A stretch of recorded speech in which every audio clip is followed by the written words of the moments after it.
The same thing with the victims. I've looked at all of, I don't know if you notice here, we got pictures of every one of the victims here. And believe it or not, for the last 12 years, I've studied these photos of the victims.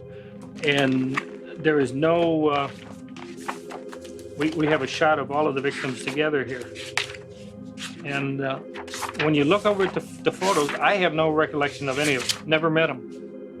I mean, obviously, I was halfway fucking around, but I halfway believed he didn't kill him. Because he kept it going the whole fucking time that he didn't do it too. So you're like, fuck, maybe Ted Bundy didn't do this shit. Jesus Christ. Yeah, because, you know, Liz is like, oh, I gave his name to the police, and I'm like, you fucking bitch. I'm like, you put him in prison. He's dead because of you. Very interesting, that comment. What it is this little video that I've just shown you. They're showing you, obviously not the real Ted Bundy. It's a guy that played him in a film. It was called, oh my god, it was called Shockingly. I don't know, but it's basically, I can't remember the name of the film, but basically that the police officer says it to him in the film. That sentence is the name of the film. And it's showing that he had a girlfriend for years, and it looked like he loved her in this film. I mean, the police said that he couldn't have relationships with people, but he did with this woman. So when she goes to see him the last time, she's got two things that she wants to tell him. She wants to talk about a photograph. But first of all, she tells him that she is the one that rang the police up and reported him.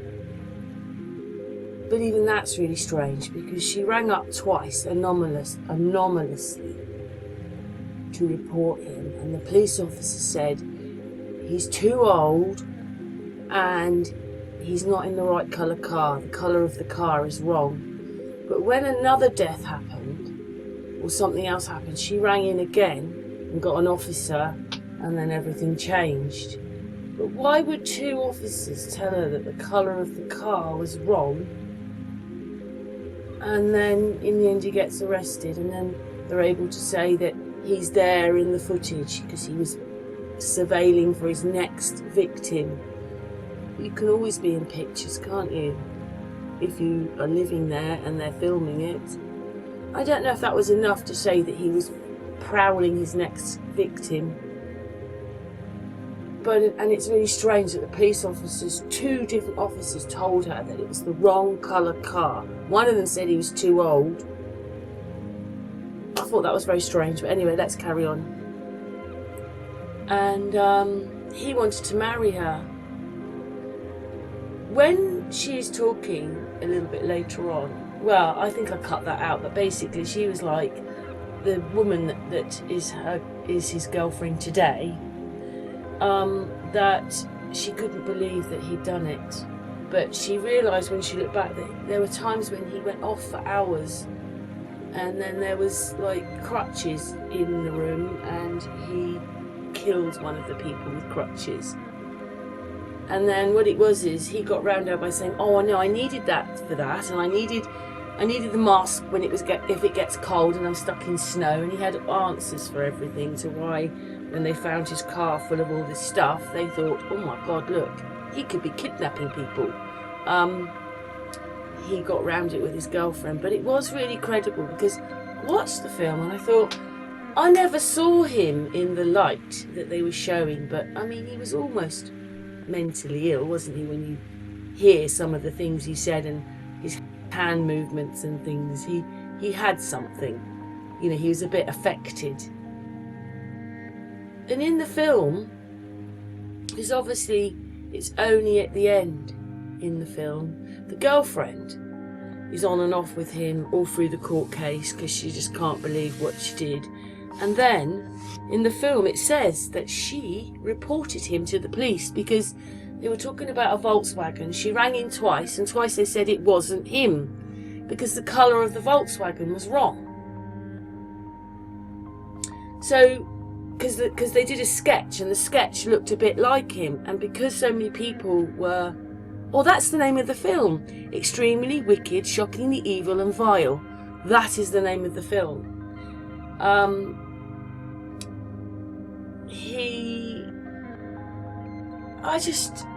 Right until the very end, he proclaimed he was innocent.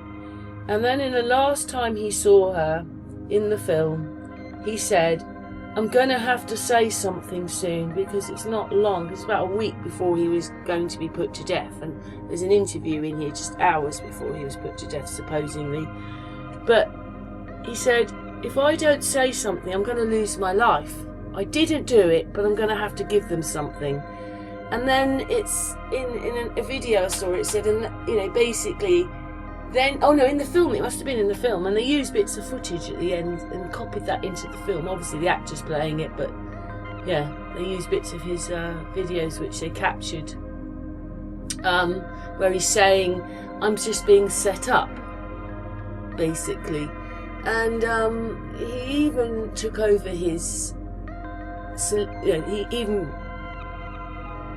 in the court, got rid of his solicitor and did it himself because he said, it says in the film that he was at law school. They're saying he dropped out and never finished, but he took over his own defence. But he told her in that last talk that he's going to have to give them something. And then it said that he admitted that he'd killed 30 odd people, but they're reckoning it was more. But he was trying to save his life, I think, at that point, or give himself some more time. But, you know, it's quite incredible, the story, really. How do we ever know any of these things are real? I don't know. But he was quite, it's seemingly a wacky person. Like the film, they were a little bit nicer on him, but he was in love with his girlfriend.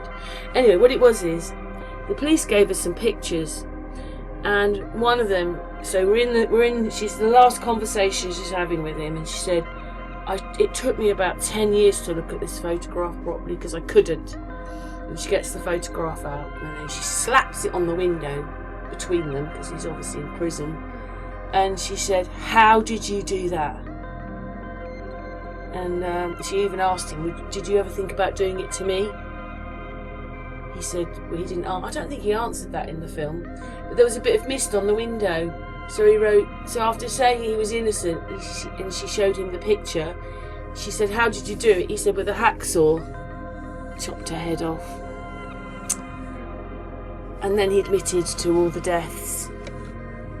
Don't you think that's really strange that he carried it right on till the end?